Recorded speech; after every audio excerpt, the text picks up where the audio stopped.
Samantala, isang engranding salo-salo naman ang ihahain sa atin ng mga Maranao. Dito pa rin syempre sa Iligan.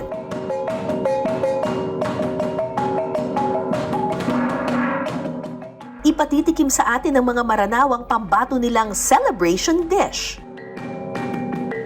Tuwing may espesyal na okasyon ang mga Maranao, nagluluto sila ng isang espesyal na chicken dish na kung tawagin chicken piaparan. Kasama ko dito si Ma'am Bayrona. Hello po! Yes po. Ito po ang ingredients ng chicken piaparan. Yes po, ma'am.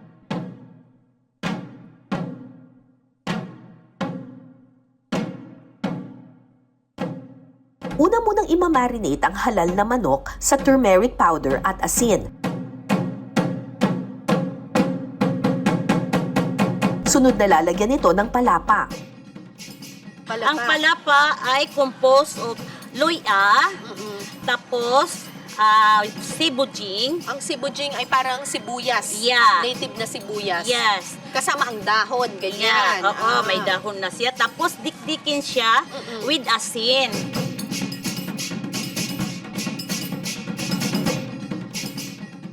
Hindi rin mawawala sa pagkaing Maranao ang sili.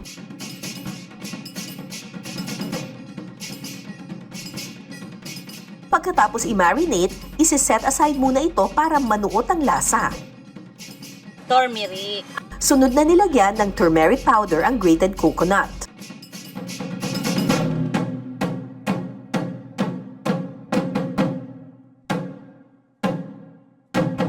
Tapos palapa again. Again? Palapa again. Tapos, siyempre, ang Luya at mahanghang na kaya ano naman. ulit? Ang pang-ulit. Oo, ulit. So, ihahalo natin ito ng maayos. Halo Yung natin turmeric kasi, meron na siyang aroma, meron Yeah. pa siyang magandang yellow na color. Yeah. Tapos, nandun pa yung nakakapagpatanggal siya ng lansa. Tapos, mayroon din siyang konting anghang. Actually, mas flavorful yung turmeric or luyang dilaw Luyang kumpara doon dilaw. sa karaniwang luya. Yes. So, itong dish na ito niluluto kapag special occasion. Yes. Hindi ito mawawala sa aming mga special na occasion, ma'am. Pagkatapos maggisa ng bawang, igigisa na ang ating minarinate na halal na manok.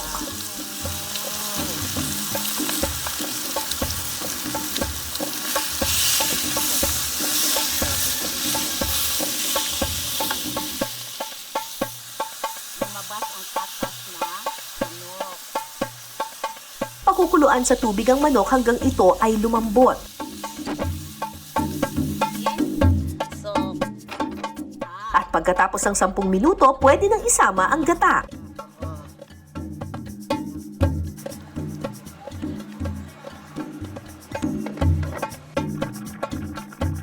Pakuluan ito sa loob ng 5 hanggang 10 minuto. tanggalin. Kapag kumulo na, ihiwalay ang gata sa pinalambot na manok.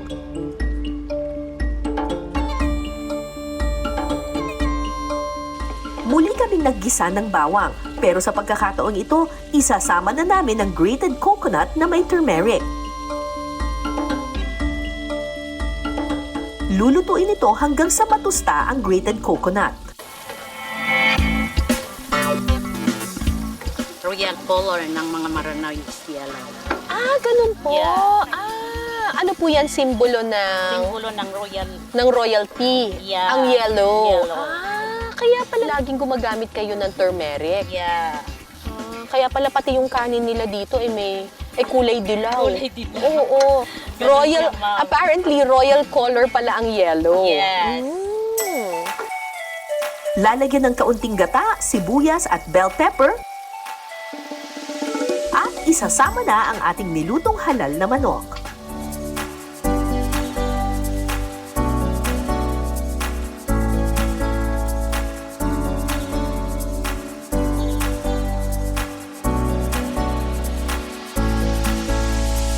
Wow. Done. Luto na! Done. Okay! Chicken piaparan, specialty ng mga Maranao. Tikman na natin.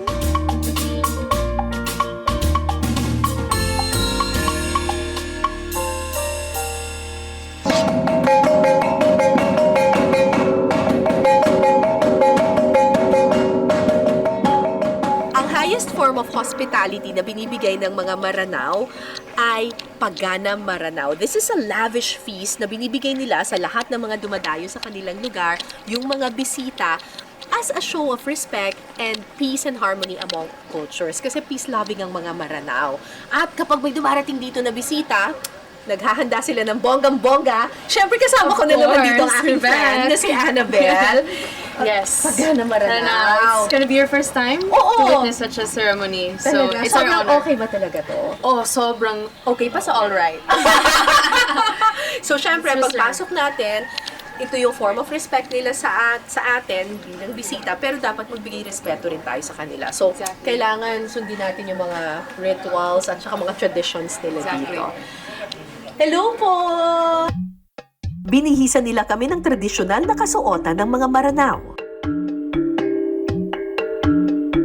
So, yung a-attendan natin ng Pagana Maranao, hindi lang may mga bonggang-bonggang pagkain, meron din daw mga, tama ba? May music and dance. Exactly. It's Wow! the full package. Grabe! So, oh, very Wow! traditional. So I suppose itong mga pagkain na nandito, ito yung pinaka the best of the best ng mga Maranao. It's being prepared for special guests. Wow! Talaga?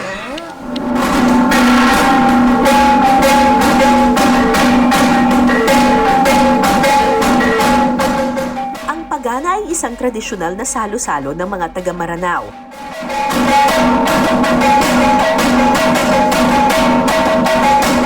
Karaniwan itong ginagawa sa tuwing may espesyal na bisita o di kaya may mahalagang Islamic occasions tulad ng katatapos lamang na Eid al-Fitr.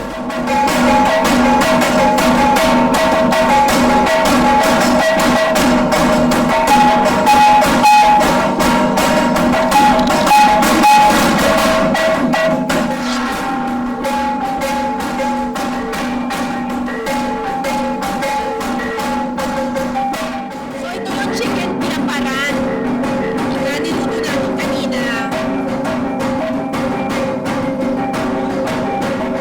Parang chicken curry.